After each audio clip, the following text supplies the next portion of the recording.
This episode of Hot Hardware's 2.5 Geeks is brought to you by Gigabyte's AMD X570 AORUS motherboards for third-generation AMD Ryzen 3000 processors. Hit the link in the description below for more details.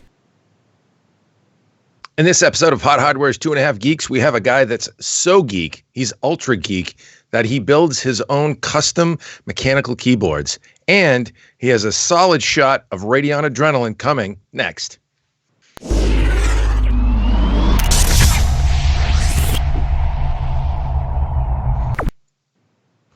Welcome back to yet another episode of Hot Hardware's 2.5 Geeks.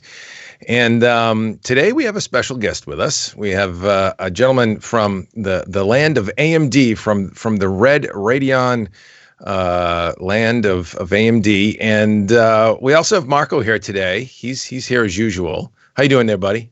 I'm doing all right. A little bit of snow today, kind of chilly in Connecticut after a beautiful 60-degree day yesterday. So, but we're good. Awesome. Yeah, I picked up a couple inches of snow last night as well. I'm getting a little tired of it already because it came a little early this year, but we'll roll with the punches. Stick around, folks, because we have a cool giveaway that we're going to announce later that is associated with our next special guest. His name is Scott Wasson. He is from AMD, and he joins us today to chat about Radeon Adrenalin 2020 edition. And Scott, how you doing today, bud? Pretty good, Dave. How are you? Good. It's been a while since we chatted with you on the show, but we've known you for a long time, since before there were maybe even GPUs. Maybe not quite that long. Close to it, man. From the very beginning, right? Yes, when the internet was stringing a tin cup, and but you started way back. We'll give them a little bit of history about you. You started way back, kind of doing what we do, web jockey that you were, a founder of Tech Report, right? Yep. And before that, Ars Technica. That's right. I forgot about Ars Technica. Yeah. That little shop, cool. And so now you're with AMD, and you're on the Radeon Technologies Group team, RTG. What's your role there? What's your rank and file? So I'm a senior manager in product management in the Radeon Software team. So we work on the Adrenalin software, and I've been involved in putting together the big new release that we have, and helping usher along some of the features that we are going to talk about that are part of Adrenalin. Nice. Excellent. So Scott is you could say Scott is probably one of the foremost subject matter experts on all things Radeon driver-wise, software-wise, Radeon software, but quite a bit of knowledge base, I'm sure, relative to the GPUs as well. We'll try not to get you in trouble today, Scott. Is that okay? I'm perfectly capable of that all by myself. So if you guys don't help, that's probably best. Excellent. Yeah, we've had Scott Herkelman on. We've had Robert Halleck on, and now we've got you. It's like, man, we've got all kinds of AMD superstars gracing the airwaves with us. So good to have you with us today. And your launch earlier this week of Radeon Software Adrenalin 2020 edition.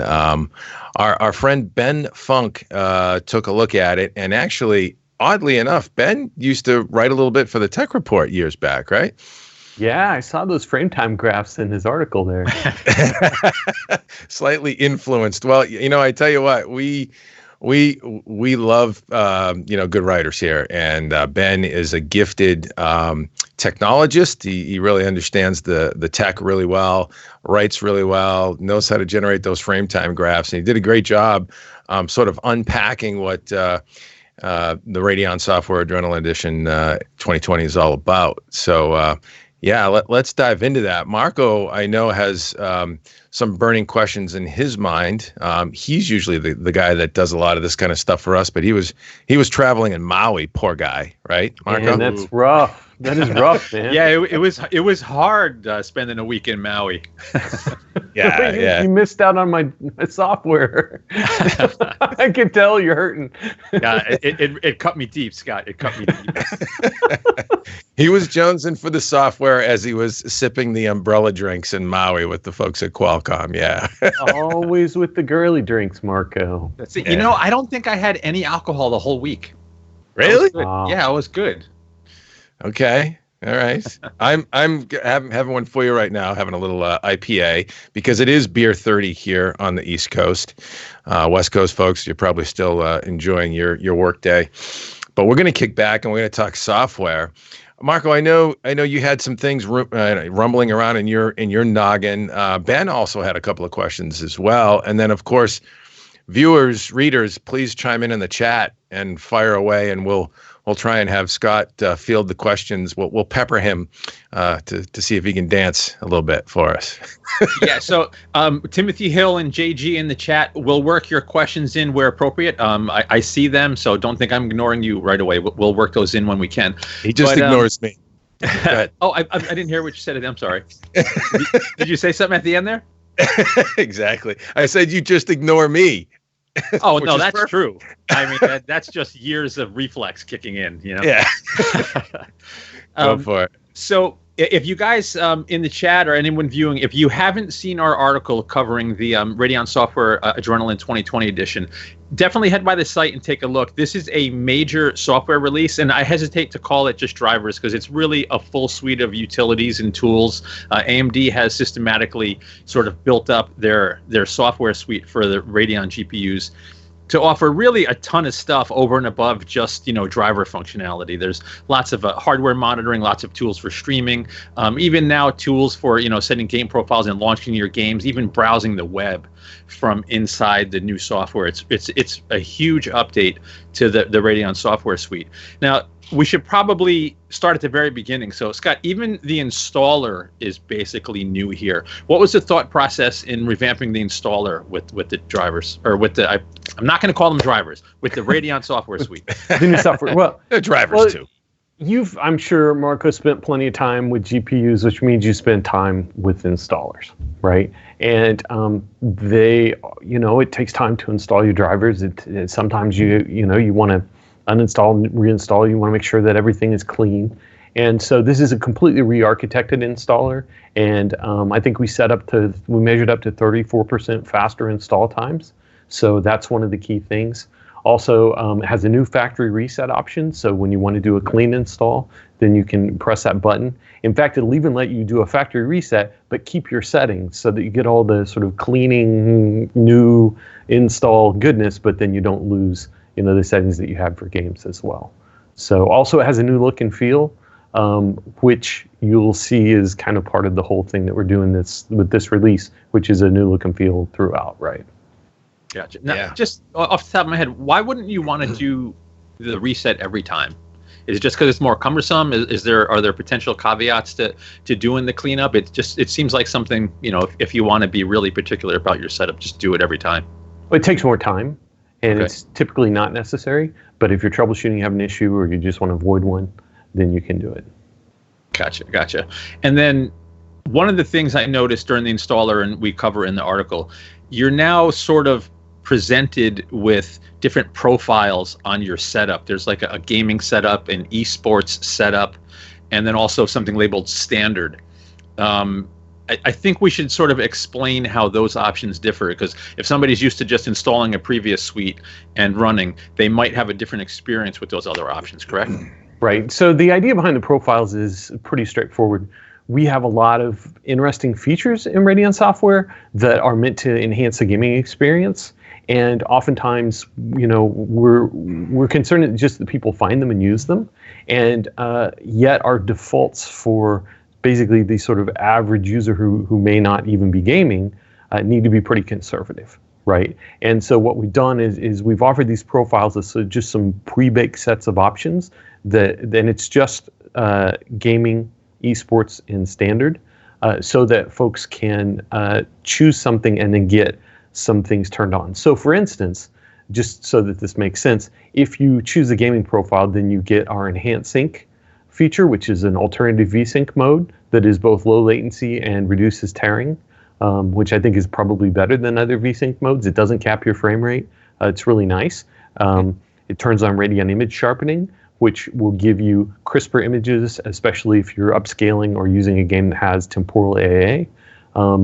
It will turn on Radeon anti-lag, which can reduce lag from click to response. And so that's the type of thing that we're turning on with the profiles. And we're just trying to make it more accessible to people who may not be, the enthusiast experts who know everything. That said, you can go into Radeon Software and you can see what the profiles are enabling. You can change any of the individual settings either on a global basis or on a per game basis if you want to tailor your settings for individual games. You can even pick like an esports profile for an esports game while using the gaming profile for everything else in a global settings. So the idea is just to make it more accessible for people to take advantage of the things that we offer that hopefully enhance the gaming experience. And if somebody starts out and say they choose the esports profile, they're not missing out on anything in the interface. You could still go in and tweak all the same stuff. It's just the default options that are enabled or disabled that differ, right? Yep, exactly. Because the standard profile, for instance, is sort of what we normally would do in the past with the Radeon settings. And that's a little bit more conservative. There are Radeon software goes a lot of places. It could be desktop users using a corporate laptop with an APU in it, things like that. And so we're just, we want to make sure that people we don't turn things on they don't want. We want them to, though, still get the access to things if we think it's going to improve the experience. So we're just letting them choose. And an existing Radeon user, if they choose the standard option, the one that's listed as standard during the install, that's sort of like the default options that they're used to. Right. Yeah. Right. Gotcha. Dave, were you about to chime in? I'm sorry. No, it's okay. No, what struck me about the new package was the interface side of it and the availability of these one-click settings. These, a little bit more accessible to the average user. And was there a thought process behind that? I mean, this is a radically new interface, and that's what struck me is that it was just it seemed more accessible to the average user. You didn't have to go drill down into the settings, but yet still had a fair amount of automation with that as well. So yeah, I just was curious what the thought process was in terms of the architecture of the UI. Right. Well, you're right. There was a thought process there, and the profiles that we kind of talked about. We want to make sure that people who maybe aren't experts or aren't enthusiasts could still get the benefit of some of our gaming focused features. Right. At the same time, if you look at the entire new look and feel, you go into like the graphic settings page, for instance. I think what you'll find is that the things that we expose are sort of the top line features that people would want to use the most. And then there's some settings that they're in everybody's graphics software that are actually from way back when we all started, right? Yeah. In some cases, they only affect DirectX 9 games, things like anisotropic filtering settings that only affect, maybe one texture stage, things like that. We didn't take any functionality away that was actually useful, but we put some of that stuff into advanced settings. You have to click to expand, and then the help text is very clear about, okay, this only affects games with this API and things like that, so that we don't present users with a lot of choices that don't actually help them most of the time. So we try to surface the choices that people would want to take advantage of, and then we, for enthusiasts, we still left the other things there, but we don't have them as prominently placed. So that I think visually, when you look at the new look and feel, that hopefully the noise is down and the signal is up, right? Yeah. That's you nailed it right there at the end. That's what I was kind of getting at. The noise is down and the signal is up. Interesting. It probably took a fair amount of validation for you to, deliver these one-click settings that and then cross-check against the game library that's installed and make sure it doesn't break something. I mean, this was a fairly monumental task, right? Yeah, well, and there's a lot more than just that's included in this update, right? So it was a very big task with a lot of people on a lot of teams and a lot of QA work and testing to make sure, that it's all good. And I'm very thankful right now because we got it out, and those folks have done a nice job of making sure that things work as they're supposed to in the context of a tremendous amount of change. Yeah, cool. What else you got there, Marco? I know you got some other. So let's work in a couple of questions because I don't want stuff to scroll too far. We're gonna shift gears a little bit and then we'll come back to the interface because I do have questions there. One of the first questions that came in before we even started, JG was asking about OpenCL support on Navi GPUs. I'm not exactly sure what's going on. He says he's getting invalid results with something like SETI at home. Are there OpenCL issues with Navi, or is this something that you're not aware of? No, we're aware of that issue. We're looking into it. I don't have an answer for him now, specifically, an ETA on a fix, but it is something that we know about, and I know that people are concerned about it. So, yeah, and we can follow up if you want, Marco, on that. Perfect. And then Timothy Hill is asking, how soon will we see support for the Oculus Quest and the Link/USB-C connection? I guess. That's an interesting question. Yeah, I don't think I can tell you about future plans on that front yet. So we may have to defer that one. I can't actually announce new features at a time. Yeah. So that will probably squash this next question. I'm probably going to pronounce this incorrectly. Renovatio, I think is his name. He says he would love to know from Scott if there will be any update to the Eyefinity config options. Still no profile options to switch between 3 and 6 screens with Crimson and now with 2020, unless I missed it. Anything coming or anything you can say about Eyefinity tweaks coming? Nothing I can announce, I'm afraid. Sorry. Okay. And the same user says, by the way, the new interface is beautiful. The UI's automatic identification of which display you're working on under global display is a godsend. So cheers for that. So good stuff there. Excellent. And that's going to did I miss a question? No, been testing. Craig Dieter says, hi, what's up, Craig? All right, so I'm going to go back to our article. One of the really cool features that that's available sort of right on the gaming tab is you have a performance report that will show you how a particular game is performing. Is that an estimate? Is this being generated from that particular system, or is it just a number that's getting pulled from the config, a database of configs? And does that sort of change on the fly as drivers get updated and things like that? No, this is actually, we measure the performance of your system as you play the game, and then we offer a report based on that. So you will see average FPS, 95th percentile frame time. You can go into the Performance Advisor and have a look, and it will sort of say, okay, your performance is good in this game, or it will say, you could increase the performance in this game, and then we'll offer some very basic suggestions if your performance isn't good, like, change the quality settings in the game, try a lower resolution, things like that, right? But we are measuring your system as you play, and then providing that information across each game. And you'll see the longer you use the driver, the more games you play, the software, sorry, the more games you play, then, the more data that will be populated there. Gotcha. That's really cool. So that's, for users that aren't quite as tech savvy, that maybe aren't benchmarking their system, these are, even if a game doesn't have a benchmark built in, the driver's, checking the performance of your systems here. So that's really cool for you to help judge whether or not your settings are good, rather than just sort of the seat of your pants. Hey, does this feel smooth? You have some data there to check out. That's a really cool feature. Now, the next tab, the streaming tab, a whole bunch of stuff going on here. Tons of different accounts you can connect to, tons of options. Explain how or why somebody would want to stream through the Radeon software versus, say, some sort of third-party tools. Because it seems like everything that you'd want is right here.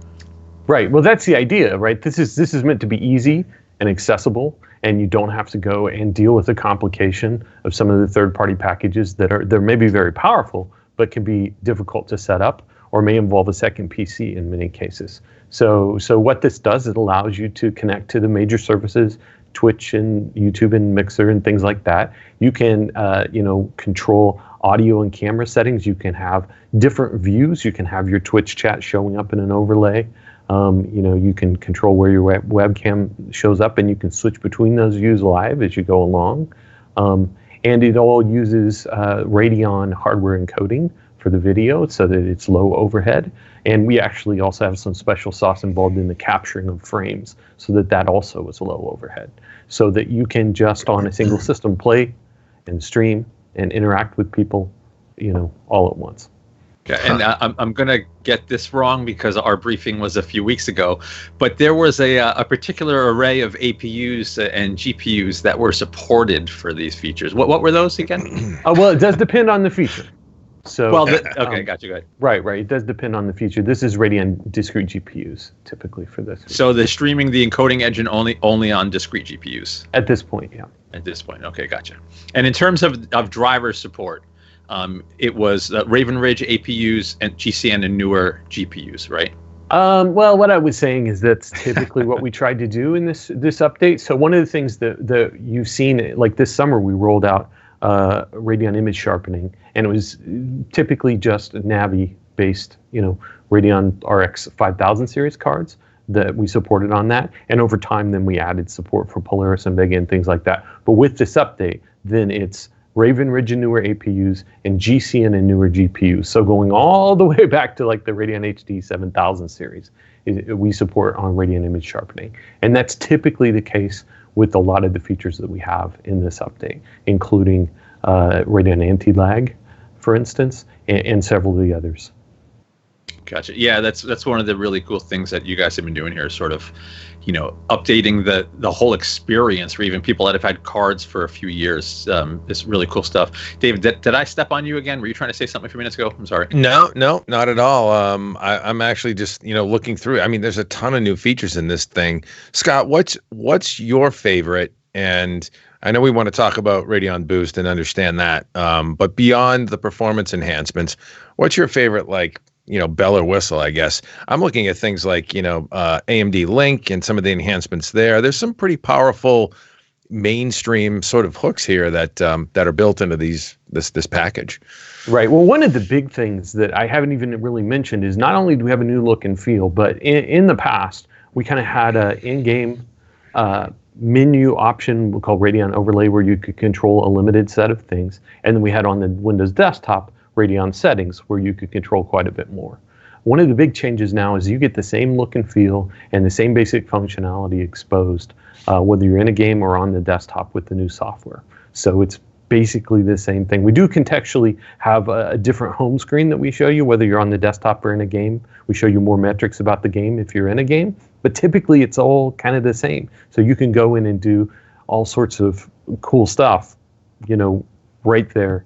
Inside of a game, including like we got the web browser, so you could pull up the web browsers and overlay on top of your game, pull up a tutorial on how to solve that problem that you just can't get around in the game, and look at it, and just switch back and forth with the Alt-R, hotkey to see this, without ever having to go back to the desktop. So that piece of things I think is a big deal. I think as you use it over time and experience it, that'll be a big deal. So really my number one is the new look and feel, but sort of 1A is, the fact that it is available like that all the time. Nice. Good stuff. We got a couple more questions that came in on the chat, I think. Chris was firing some stuff in too. Yes, so where are we here? So I got to read it. Give me 1 second.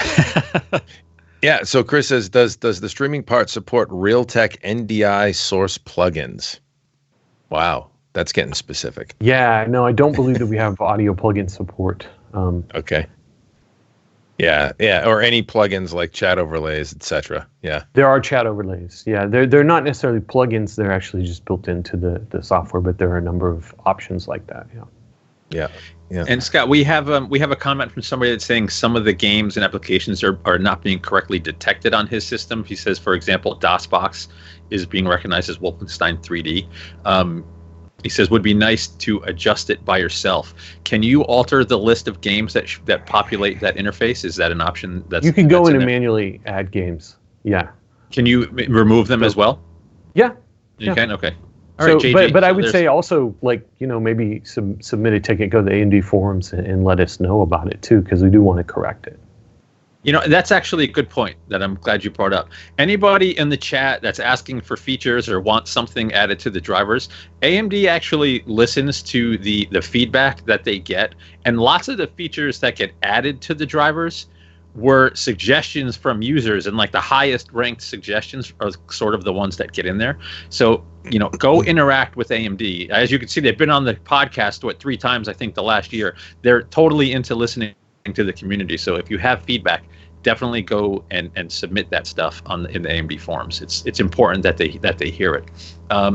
Getting back to the software itself, where were we? So another thing that's really changed, and I can't explain what I'm working with right now that made me sort of notice, but the whole performance tuning section is revamped completely over Wattman. It's just called performance now. You have all of the hardware monitoring stuff there, completely different look and feel. What were some of the thought process for this section specifically? Right. Well, one of the key things was to make it both powerful and not too overwhelming, right? And so when you first open up, this is performance metrics I think you're seeing here, right? Performance metrics will tell you all kinds of CPU utilization, VRAM utilization, as you play, real time, plotted over time, all of that, right? Also on the performance tuning side, what we previously called Wattman, we have, basically just performance tuning now, but we have all kinds of options for tweaking and tuning your GPU. And they start out, when you first pop open that section, pretty simple. And there's some like you can auto undervolt, auto overclock by just hitting a button. And at that point, it runs a quick test and it applies a little bit more aggressive settings so you get additional performance or additional lower voltage or whatever it is you want to tweak. That said, if you want to have more control, you can, hit the enable to go into the more advanced view. And there's actually a couple of levels of cascading views where you can get more and more control up to the point where you've got, the entire like VF curve and you can see what's going on there and modify things. So the idea was to make it accessible to people who maybe don't want to get into all of the complete nitty-gritty stuff while still offering all the power and control that we have in the past. Gotcha. So something I may have missed while I was working with a particular product in my test rig a few feet over there, and it may He's be in being there. very nondescript on purpose. And I just missed it. But something that I noticed that wasn't available, at least on the top level, I really haven't had time to fully dig in because I'm super under the gun. For example, like in the metrics section where you're looking at GPU clock speed, you have the real-time graph and it's showing you utilization and actual clock speed as it's happening. Can you see a history or does it actually log that anywhere? There's a logging option, and so you can log to a file like a CSV, and it's all right there. So yes. All right. So then I missed it, and I don't have to bug you on that. Very cool. Now there was also some. This is actually kind of a cool feature, maybe a little bit obscure, but really cool stuff. You have new DirectML media filters to sort of clean up videos and photos available. Can you explain how that works and what that does? So DirectML is Microsoft's machine learning API. And if you've seen any of the things that people are doing with machine learning, it's pretty cool and really kind of interesting. And so the idea is that this will basically let you go into your media gallery and enhance your photos or videos in a couple ways.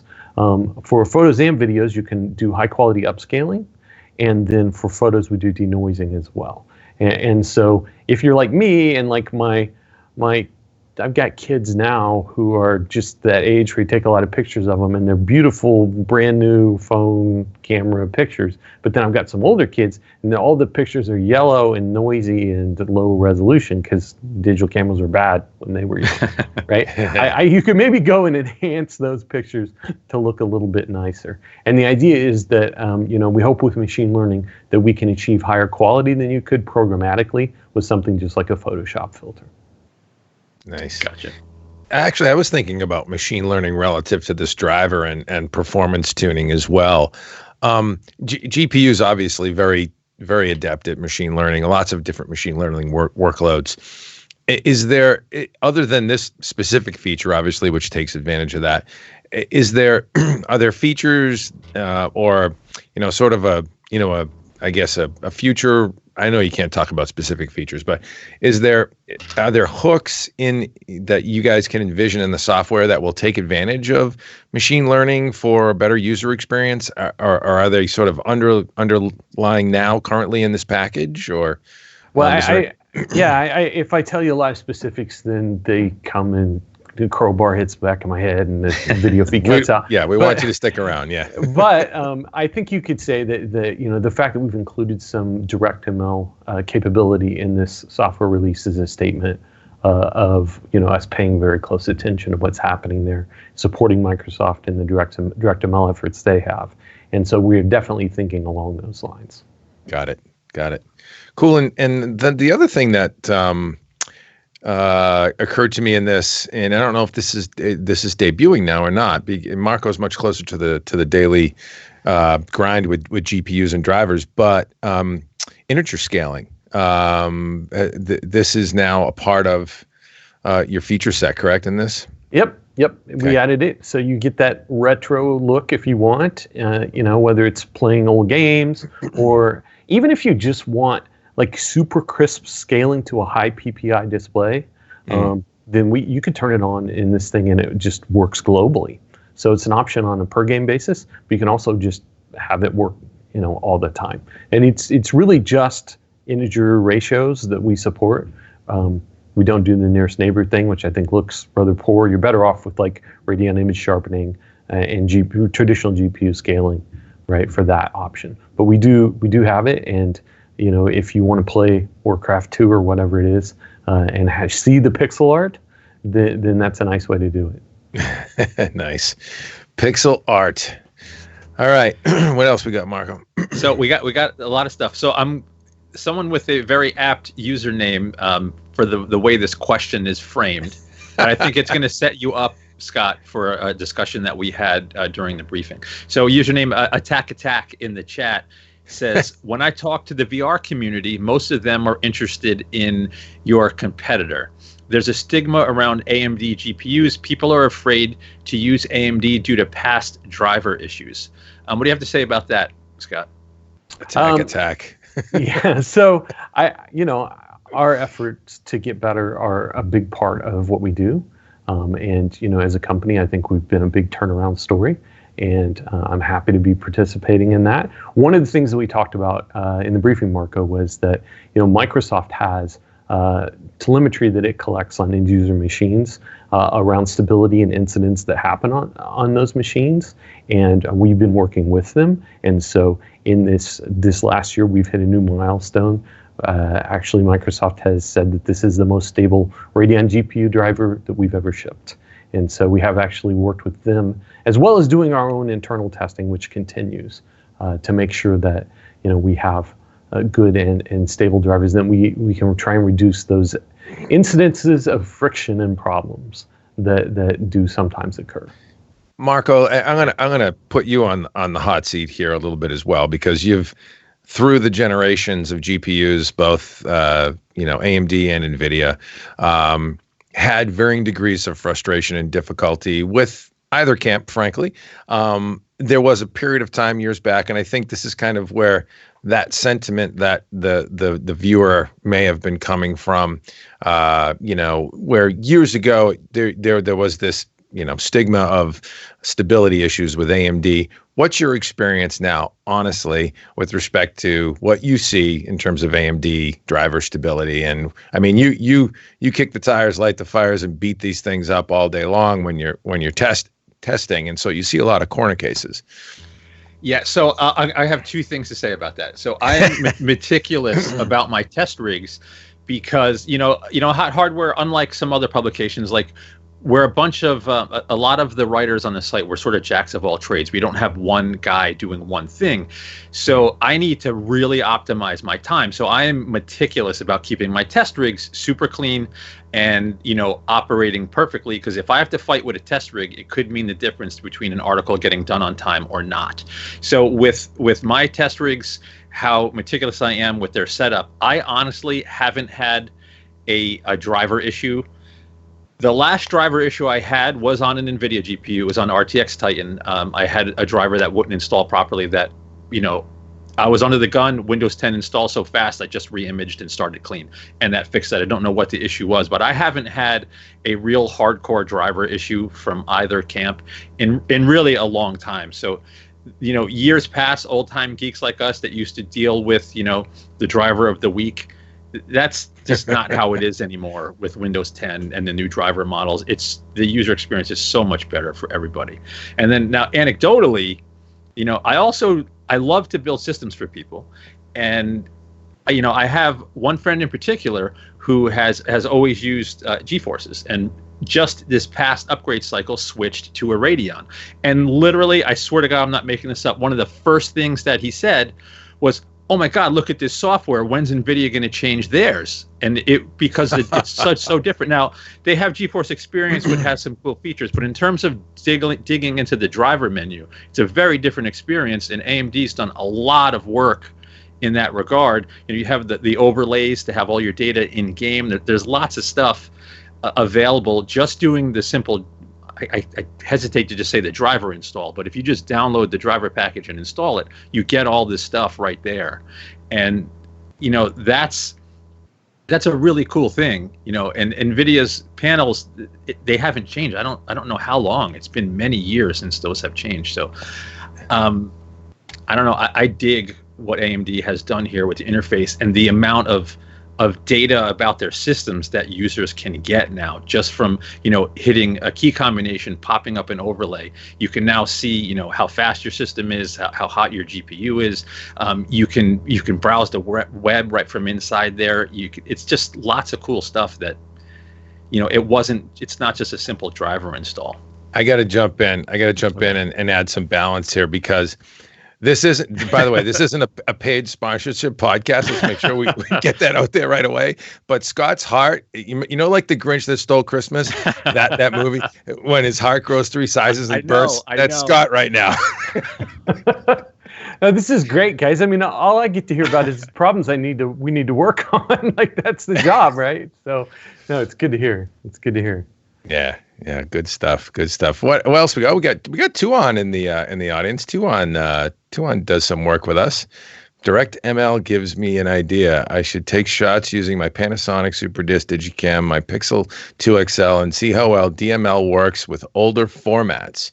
That's a great article idea, Tuan. You should send that to us. We will task you with that. No. So yeah, but Scott, you were saying specifically on that DML actually does clean up some of these older format pictures that could need a little bit more help back in the day. Right. Now that's the idea. If it's noisy or if it's lower res and you want it to be higher quality, then try this out and see what it does for you. Cool.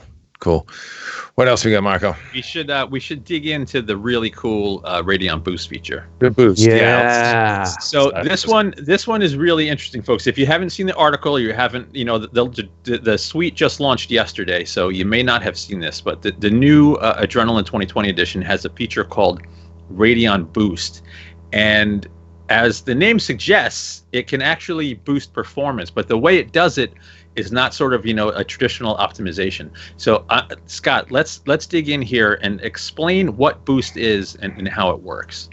Yeah, so Radeon Boost is a feature in our software that works in a select number of games, and we may see that expand over time. But right now we've got some very big titles, including, guys, I'll give you a bit of news.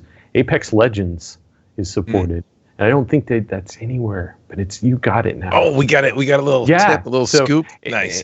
And Overwatch is supported. Borderlands 3, Destiny 2, GTA 5. There are a number of big titles that we targeted for the roster of launch titles for this thing. And Boost is a software optimization that can enhance performance. That's kind of based on a basic insight, which is that when you have certain types of movement in a game, certain types of motion in a game, that you typically will not see a lot of detail on each individual frame, but you will notice if animation isn't smooth.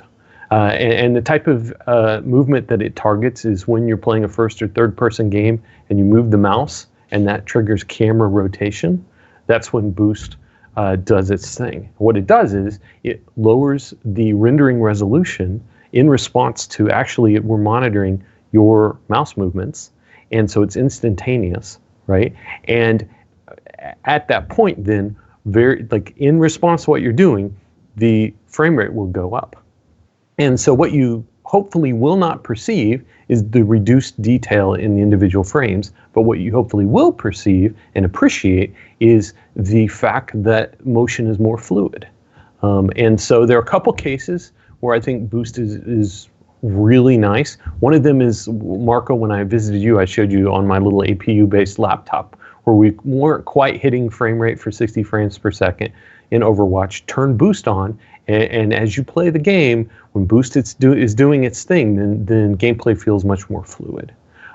The other case, because I love this stuff, you can't leave out, is like I've got a fast gaming rig here with the 5700 XT and 144 hertz variable refresh display, right? And when you're running around at maybe 70 frames per second, and then you move the mouse and Boost kicks in, and you go up to 120 frames per second momentarily in response to your actions. What happens is it feels more fluid, and also because frame rate determines input lag, it also is lower input lag, as you're moving like that. And so Boost is a very targeted, sort of perceptual-based optimization to improve gameplay. And when you try it, and Marco, I think you can back me up on this, it's kind of freaky because you know that like there's a hotkey you can hit, we can show you the resolution is going down. You know what's happening. You know the frame rate's up, but you don't actually see necessarily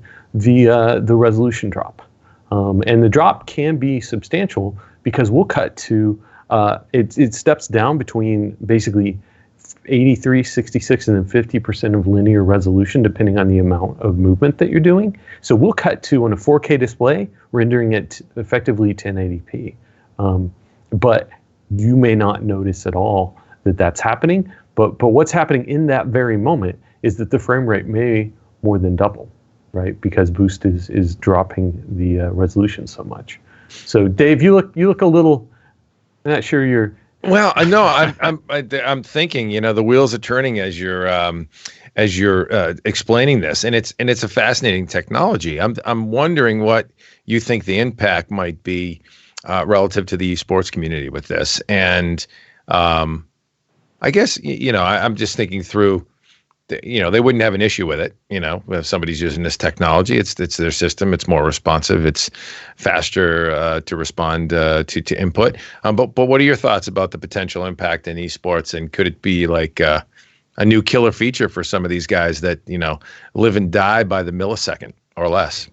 Well, I hope so. I hope people try it and like it. I mean, it's free, right? It's part of our software. You turn it on. If you like it, you use it, and it's good. One thing that it might allow some of these esports people to do is to have a more beautiful picture and still get the responsiveness that they're used to. A lot of these guys are turning everything down. It looks like 1994 with the graphics, because they want every single frame to be fast. We can maybe provide you with a little bit of visual, goodness. Just to jump in over in the background. This is Chris here. It's not. They don't just lower the settings for the frame rate too. Sometimes when you have the lower polygon count on screen, it's also easier to pick out your opponent. So there is kind of a strategic aspect to that too. So when you're lowering the resolution like this, and say your on-screen elements, your crosshairs, whatever, are presumably also going lower resolution, is that becoming are you getting an impact from that negatively? Well, yeah, it's a good question. Part of the answer is the typically what we do with Boost is we know what we're modifying, and so the HUD, the head-up display, and the crosshair typically doesn't change with the movement, and that's something you're actually focusing on that, right? So and it's static; it doesn't move around, and so we typically don't change the resolution of that. The other thing is, and people can try this for themselves and decide, but my experience of it is that the additional information that we provide you in the form of more frames is actually better information to get in an esports or competitive gaming type scenario than more detailed frames but fewer of them. right? And it does depend on your frame rate and your display and that interaction, but I find it to be a positive thing. And I hope people will try it and come to the same conclusion. Interesting. And yeah, by the way, that was Chris Getting. He's running our mix here. And the man behind the curtain, you don't get to see his face, but the echoish boom of questions chiming in there. But yeah, that was my thought, is if you can improve input lag and response time, and keep fidelity, as you noted, Scott, you might be able to pick out competitors easier, in certain situations. It might come in really handy, depending on the game title and, the graphics you're working with, obviously. Right. Like one of the first titles we support is Overwatch, and it's an interesting one because it's a kind of high contrast cartoony art intended to allow you, to see what's going on. And I think it works really nicely in that case. Cool. Craig Dieter, does Radeon Boost work with controllers or mice only? And did I hear you say it's really intended for first-person shooters? First and third-person games are best because you need to have that camera rotation. And right now it's monitoring the mouse. So the controller may come soon, but that's what we're doing at this point. Gotcha. What else you got, Marco? So actually, the same user, Attack brings up a point, which is what I noticed, but it's something that should be clear that in game it doesn't really impact the experience. So Attack says the issue with reducing resolution on mouse movement is that your static weapon and overlays are also losing detail, which you notice quickly. So it's not all the overlays, as Scott said, like the HUD and the crosshairs typically not affected. Now, when I was experiencing this in the lead up to the launch, if you're scrutinizing the screen as you move, it was Overwatch I was playing, the weapon, the resolution dropped and you see it. But when you're playing, you're not looking at the weapon. So right. That's like fundamentally how the feature works. But as you're playing, basically because the resolution is switching and the input lag sort of masks it, you have AMD has a little bit of time to work that slice of time to increase or lower the resolution. It's as things are moving, especially if it's a fast moving game, it's really imperceptible on movement. Now, in our article, we have still screenshots so that you can actually see the difference in resolution. But understand that when that's moving, it's very, very difficult. You really have to be scrutinizing to see it. So, Scott, is that sort of the experience that you've seen, across multiple users that have seen this? I know you don't want to expose any sort of weirdness with the driver, but are there corner cases where, it's just going to be blatantly obvious to people? Well, yeah, I mean, they're just, first, to be completely transparent, there are two cases where you will see some potential visual artifacts from Boost. That is, if you're doing it wrong and playing a first-person shooter and looking at the game instead of the opponent. and the other one is if you, in some game menus, then when the mouse moves, you'll see it, right? Because you're moving the mouse. It's a very different thing with the game menu. In some game menus, we haven't been able to avoid, that resolution change. And there may be some other corner cases. I'm not saying that's the only ones. But, Marco, I think, as you notice when you play with it, it is a perceptually based optimization. And typically the way you play, you shouldn't notice the difference. And so, again, it's free. You can try it if you like it, use it. And I think most folks who try it will look at it and say, okay, this is pretty wild. I'm not really seeing it as I play, and yet it feels better. Yeah. So that's the goal. Users that, so anybody viewing, let's say you haven't upgraded in a couple of years, and now you're finding some games that when the action is slow, things are acceptable, but when things get nuts on screen, it slows down, and maybe your GPU is not. Whoa, I'm about to drop my mic, and your GPU is not cutting it anymore.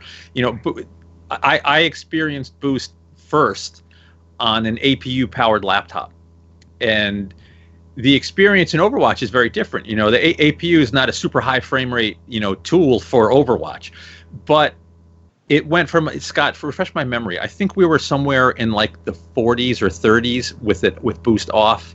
And then when we turned it on, we jumped up to like 60, right? 60 frames per second. Yeah, so it was a big impact on the experience.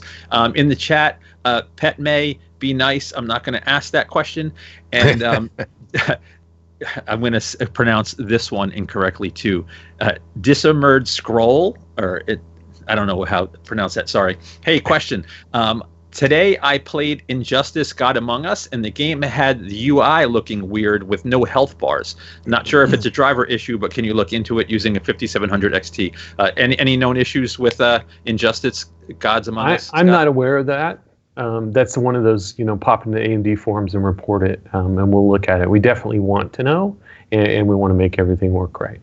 Gotcha. And JG is asking, will the integrated browser get updates regularly? He can't download with it. I assume that's intended, right, Scott?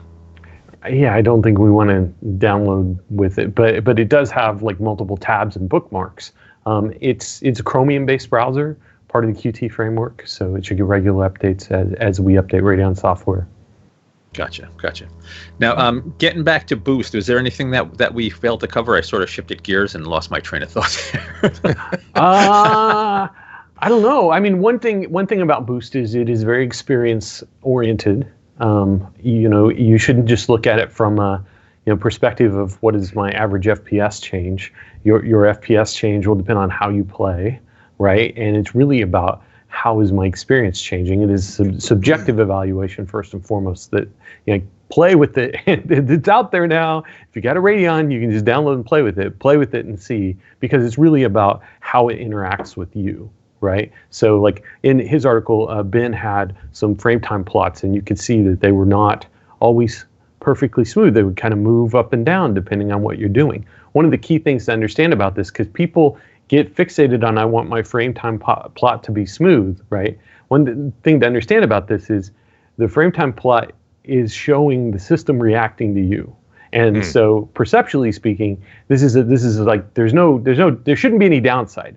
Boost works right, and it's just faster in certain cases, but you're noticing it's faster, you're not noticing the reduced detail, right? Yeah. So that's a part of it. And so think about it in those terms. The other thing is, obviously it's not going to affect a built-in benchmark in a game. It's only going to affect when you're actually playing, because that's what it's about. I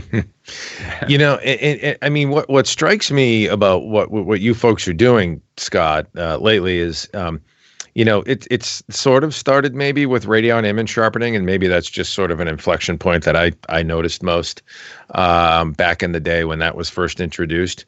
But you're really coming out with innovative features that impact the user experience beyond just, hey, this is in, the DirectX 10 or 12 or whatever API, or DirectX 11, sorry, that was there 10 anyways. There was, no, we don't talk about it. We don't talk about it, yeah. But yeah, I mean, the major features that are out there, obviously, we expect support, but you're coming out with some significant features that take a lot of out of the box thinking. Do you guys literally have it like a tiger team that sits down and goes, what's impacting users? And I know some of this is part of the feedback, but I mean, like this Radeon Boost feature is pretty it's radical in a lot of ways. It's a really unique approach to trying to solve an experiential problem.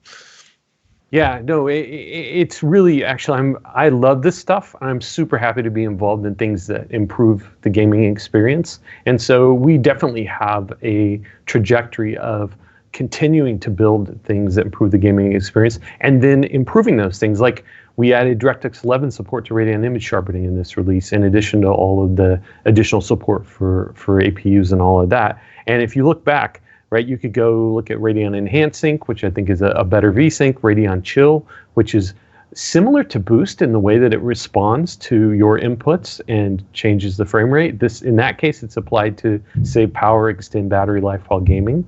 And then image sharpening is, really solving a couple of problems that people have with, they're scaling up to a high PPI display and the image is soft, or they're using TAA and the image is soft. And then Radeon Anti-Lag, which we did this summer, which reduces, input lag, click to response times.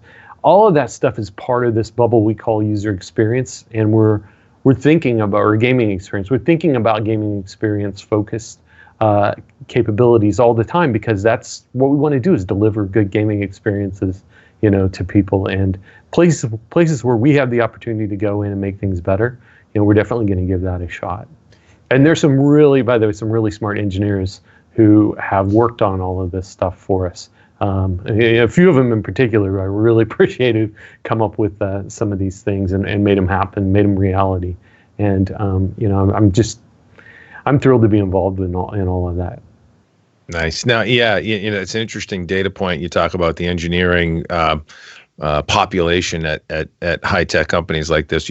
Folks would be surprised to know that hardware engineers are outnumbered close to 2-to-1 versus software engineers, right? Like there's 2x the number of software engineers usually in a company like AMD, right? Which is surprising.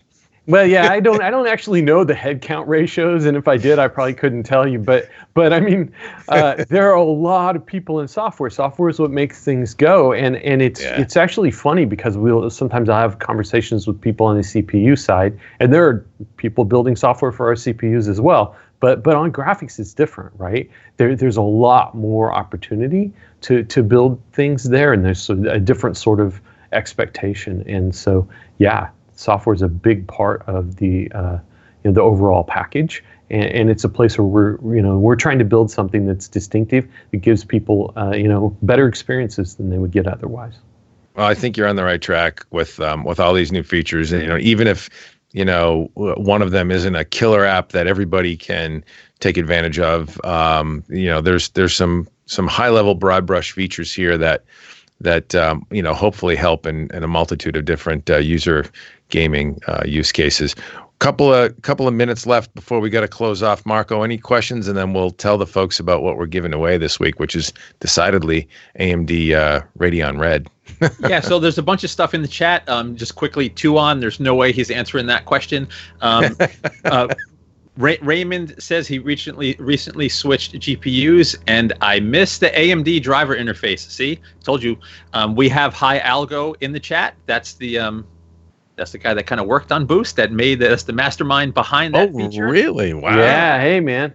Yeah, he's there. So That's we great. also have Christian Nielsen asking, and I think this may be, if you tunnel deeper, it's already in there, but Christian Nielsen's asking, can we get control of P states again, as well as being able to plot on numbers for things like the chill refresh rate instead of only sliders? Interesting. Plot on numbers? I think you should actually type in the target. Oh, type them in. Oh, okay. That's good feedback. Okay. All Marco, right, cool. Write that down. It will be in the chat. It is in the chat log. It's forever online. It's never going anywhere. Yeah, Okay. Scott, I really appreciate you coming on. This is the kind of stuff, the software there's so much stuff that it's everyone, as geeks, we tend to focus on the hardware and the GPU launches and all that good stuff. But I think it's really cool to chat about all the magic that goes into the software too. So really appreciate you being on, Scott. Certainly. Thanks for having me, guys. It's always good to talk. So anytime, let me know. We'll do it again. Good to catch up with you, Scott. And folks, before we let you go, we want to talk about something that we have going on right now at HotHardware.com. There are exactly 7 days left in the giveaway promotion. Hot Hardware's 20th anniversary AMD Gigabyte and Thermaltake Holiday Red Gaming Rig Giveaway. That's a mouthful. There it is right there, built by the good folks at Thermaltake, and a little bit of tweak by me, because you see that Radeon 7 card right there? That's mine, and I put it up for grabs, which is crazy, but I did, because we wanted, I just like the red cube. I mean, it's a beautiful aesthetic, and oh, by the way, it's the fastest GPU on the block from AMD currently. So look at it there spinning. It's gorgeous. RGB all around, but we have it dialed in for red. And this is a custom built liquid cooled machine by Thermaltake. Thermaltake Core P3 tempered glass red edition case. Thermaltake Water 3.0 360 millimeter AIO cooler. Tough power Grand RGB 650 watt modular power supply. All in. What's that? I forgot something, but go ahead, finish. Okay. Marco's chirping in my ear. And then, so that's all the cooling and case equipment. Under the hood is a Ryzen 5 3600X 6-core CPU, boost to 4.4 gigahertz. Gigabyte, our friends at Gigabyte have sponsored this as well. X570 Aorus Elite motherboard, Radeon 7 graphics card, 16 gig HBM2, Aorus NVMe PCI Express 1 terabyte Gen 4 PCI Express solid state drive, and of course the and 16 gigabytes of Aorus RGB DDR4 3200 megahertz memory. So tons of horsepower. This thing plays Gears 5. I fired it up in this video you're watching. Gears 5 4K ultra settings, 64 frames per second, flat out, and yeah, it is a beast, and it looks purty in red, I might add. Now, what did you forget, Marco? No, so Craig just reminded me, Scott, 1 minute, one quick minute. So regular readers of Hot Hardware, you know, I'm one of the OG mechanical keyboard psychos from way back. Oh, crap, we did Scott forget has amped it up to like, he didn't just dial it to 11, he's like amped it up to like 40. Super keyboard psycho now. Scott, pull up one keyboard to show somebody the cool stuff that you build. So this is my latest build. It's like 8 pounds, so I have to be careful not to drop it. So it's made of aluminum, and it has a brass weight on the back. Oh man, that is, it's hard to see there. There you go. So that keeps it on the desk. It's not going anywhere. And it has these sculpted keycaps. You can see they they approximate the curve of like an old school keyboard with the curved plate. Right. Yeah. And they're like super deep dish caps. You can't really see that, but so they like hug your fingers as you type. I've got the coiled cable, old school, to go with Scott, it. Is the board is the PCB? Is that one of the socketed boards you did, or did you solder each of those switches? Not only did I solder it, but I put these. I bought these little sockets that go on the legs of the switches, and I soldered those in. And so then I converted it into a hot swappable PCB, so I can now pull the switches out of the sockets that are soldered in and put in other ones. And so that one's got the Zelios in it, right? Right, V2 Zelios, 67 gram springs, and then they're individually lubed. So I popped them all open and used my custom thick lube mixture to lubricate each one, so they're just super smooth. That's what I was going to mention. So Scott knows that I've been like obsessing over some of his boards, and during our briefing, he brought some switch samples. So every switch in that board. So if you've seen, you know, a Cherry MX style switch, these are Zelios. They use the Cherry MX style now that the patent's expired. He literally opened up each one and lubed them up. Now, did that one also require the sleeve, or that was a different switch? It's filmed. Right, so filmed and lubed, right? Actually, you know what? These aren't Zelios. These are T1s, which are like Zelios. I've got another board with Zelios right here. But the T1s, they're the top and the bottom of the housing sometimes has a little bit of play in it. So you get these little films that sit in between the top and the bottom of the housing. And when it snaps closed, then it's tension tighter. And so there's less wobble on the stem, and it feels better. And so I've lubed and filmed them. Yeah, and then I lubed the stabilizers. You got to do that. Like the long keys that rattle sound terrible. On this thing, it's like awesome. So. I'm dying over here. I'm actually having a Marco twitch. Let it be known that Scott Wasson has custom thick lube, ladies and gentlemen. Okay. Marco, you said something about needing an adrenaline themed keyboard. So I thought I might pull something out for you here. That's red. Beautiful. Oh crap! That needs to go with the giveaway, Scott. No, you cannot have it. You can't have it. I can tell you how to build it, but you may not have mine. Look at that. That does look great. And that does have lube V2 Zelios in it. So there you go, man. Good stuff, Scott. That is some vintage, but I don't know, cutting edge vintage retro goodness right there, something like that. Yeah, it's a weird combination of the past and the future and weird obsessions. Yeah, there you go. Good stuff. Well, thank you very much again, Scott Wasson, for joining us. Scott from AMD, here to talk about all things Radeon Software Adrenalin Edition 2020. Any parting words before we go, Marco, or are we pretty much a wrap? I mean, I think we're a wrap.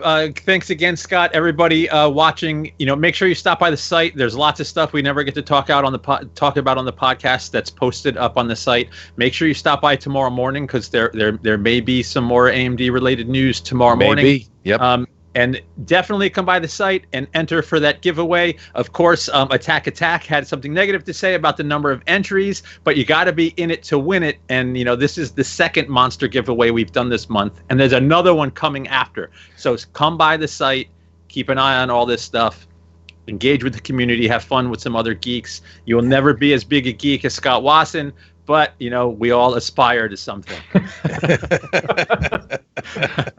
Yes. Thank you, Scott. And it was great to talk to you again, buddy. We'll look forward to talking to you again and having you again on the show in the future.